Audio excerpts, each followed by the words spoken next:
नाशिकमधल्या महायुतीच्या नगरसेवकांना आज ठाण्यामध्ये आणलं जाणार आहे। विधान परिषदेच्या पार्श्वभूमीवर महायुतीने हा मोठा निर्णय घेतलाय।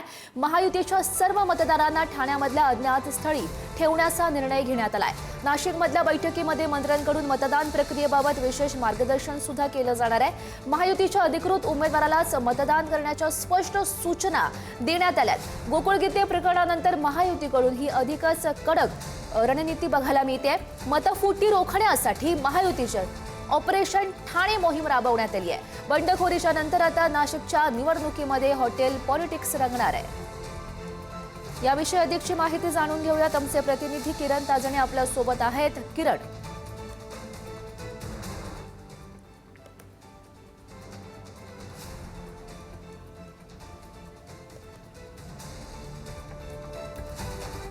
सर्व नगरसेवक महोदय एकत्रितपणे त्या ठिकाणी बसून आपल्या आपल्या वॉर्डमध्ये आपल्या आपल्या भागामध्ये विकासाच्या संदर्भातल्या चर्चा विनिमय करणं आणि आपल्या महायुतीच्या उमेदवाराचा विजय त्या ठिकाणी कशा पद्धतीने जवळपास एकमतानेच तो विजय त्या ठिकाणी होईल या दृष्टिकोनातून सर्वजण त्या ठिकाणी पाठिंबा देतील।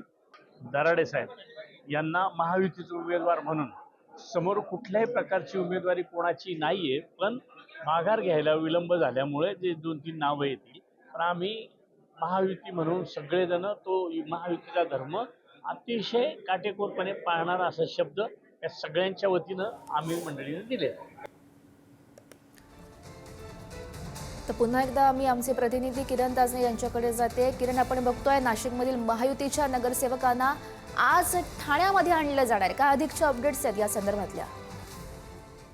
गौरी, यामध्ये जर बघितलं तर नरेंद्र दराडे हे महायुतीचे उमेदवार आहेत, मात्र अन्य दोघांनी जरी जाहीर पाठिंबा दिला असला किंवा प्रचार थांबवला असला तरीही बॅलेट पेपरवर दोघांची नावं असणार आहेत ज्यांनी बंडखोरी केलेली होती। त्यामध्ये गोकुळ गीते आणि प्रसाद हिरे या दोघांचं देखील बॅलेट पेपरवर नाव असणार आहे। त्यामुळे या सगळ्या दरम्यान कुठलाही दगाफटका होऊ नये यासाठी महायुतीच्या नेत्यांकडनं मंत्र्यांकडनं खबरदारी घेतली जाते आणि त्याचाच एक भाग म्हणजे हॉटेल पॉलिटिक्स या सगळ्या निमित्तानं समोर येणार आहे।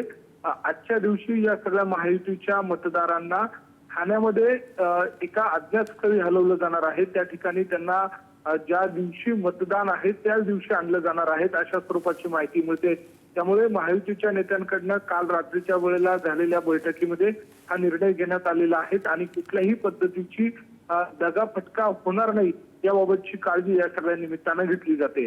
गौरी, नक्कीच किरण, या सगळ्या घडामोडींवर तुम्ही लक्ष ठेवून राहा। तुर्तास धन्यवाद दिलेल्या सगळ्या सविस्तर माहितीसाठी।